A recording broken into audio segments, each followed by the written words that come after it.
Siya tungod mag-atubang ng mag-aambit mo siya sa ginharian nga gintigana sa Diyos sa tanan.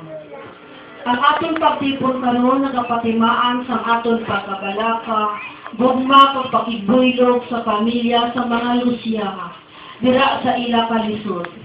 Karon ang aton paghalad sining Bible service, maghatag sing kalinong kakalipay dira sa pamilya. Ilabing na kaadila dira sa pag-angkon sa himaya nga walay katapusan. Ang aking buhay, ikaw ako, aming haluran, di ko inalis, ako'y isilan, ngunit salamat dahil may buhay. Ligaya ko nang ako'y isilan.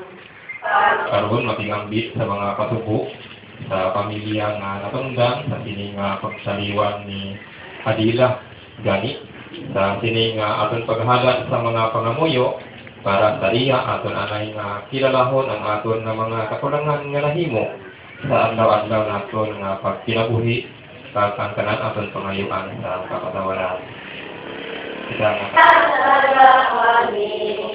Kahit mo ipakita ang imo, Kristo kaloy kami, Kristo.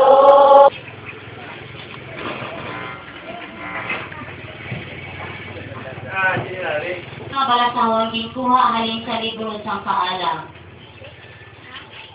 Ang mga matarong paghapinan sang Diyos kag hindi sila nga mag-angkos. Isa ka binuang nga nagpanghuna nga mapatay ang matarong nga tao kag ang ila kamatayon isa ka makahadlok nga butang.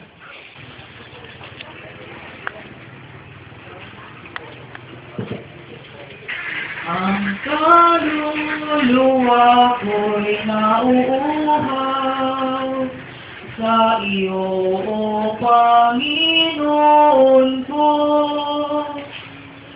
Ang kaluluwa ko'y nauuhaw sa iyo, O Panginoon ko. Kaluluwa ko'y nauuhaw